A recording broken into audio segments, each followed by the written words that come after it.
السلام عليكم ورحمة الله وبركاته. من عشاق الاندومي ونفسك تعملي الاندومي كده بطريقة تكون جديدة وجميلة جدا، تعالي النهاردة هنعمل الاندومي مع بعض بطريقة سهلة وبسيطة والطعم اللهم بارك روعة. هنعمله النهاردة الصوص الاحمر جميل جدا، عايزة اقولك هيفرق جدا في طعم الاندومي.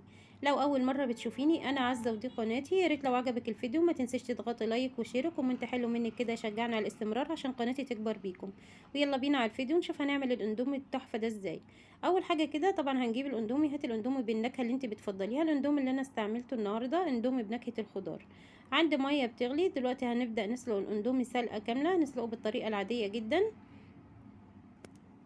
الطريقه دي يا بنات جميله جدا، عايزه اقولك هتفرق في طعم الاندومي 180 درجه. طعمه كان خطير جدا، ان شاء الله هتجربي الوصفه وهتعجبك. خلاص كده هنسلق الاندومي بالطريقه العاديه. هنقلب في الاندومي لحد ما يتسلق سلقه كامله. وخلاص كده الاندومي كان خلاص اتسلق. دلوقتي هناخد كده حوالي ربع كوبايه من ميه سلق الاندومي، هنركنها على جنب دلوقتي وهقولك هنستخدمها في ايه. هصفي الاندومي وهنرجع تاني نشوف الخطوه التانية. دلوقتي خلاص بعد ما صفيت الاندومي عندي طاسه على البوتاجاز، هضيف فيها معلقه واحده بس من الزيت، وهننزل بمعلقه كبيره من الصلصه المعلبه. كمان لو عندك الصوص الحار ضيفي معلقه، لو انت حابه الوصفه تبقى سبايسي ضيفي معلقه من الصوص الحار. ما كانش عندي في الوقت ده وانا اصلا مش عايزه الاكله تبقى سبايسي لان عندي اطفال، فما ضفتش. انما انت لو حابه ضيفي معلقه من الصوص الحار او معلقه شطه. خلاص كده بعد ما الصلصه كده خدت ودت كده لمده دقيقتين، هننزل عليها بمعلقه من العسل الابيض. وما تستغربيش العسل الابيض، عايزه اقولك هيفرق جدا في طعم الوصفه النهارده. جربي كده تضيفي معلقه من العسل على الصوص، هيفرق جدا في طعم الاندومي.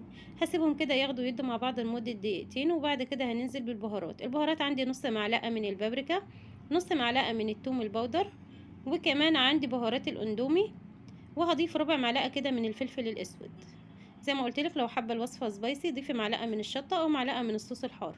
دلوقتي هننزل ببهارات الاندومي. طبعا مش هنضيف ملح في الوصفه لان بهارات الاندومي فيها ملح، فمش هنضيف ملح. هنقلب كده لمده دقيقتين.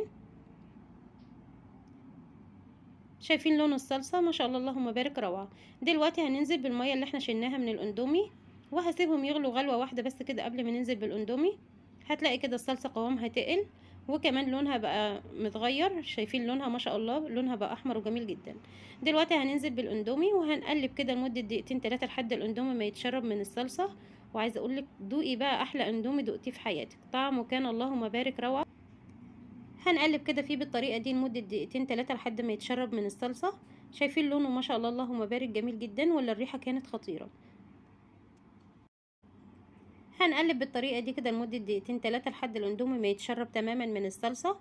واتمنى لو لسه مكمله الفيديو معايا لحد دلوقتي يا ريت تدعميني باللايك والاشتراك وتفعيل الجرس عشان قناتي تكبر بيكم، وكمان اقدر اكمل وانزل لكم وصفات جديده.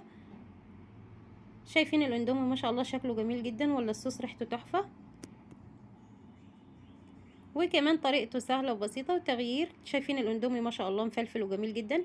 ان شاء الله الفيديو يكون نال اعجابكم وتدعموني باللايك، واشوفك في فيديو جديد ومع السلامه.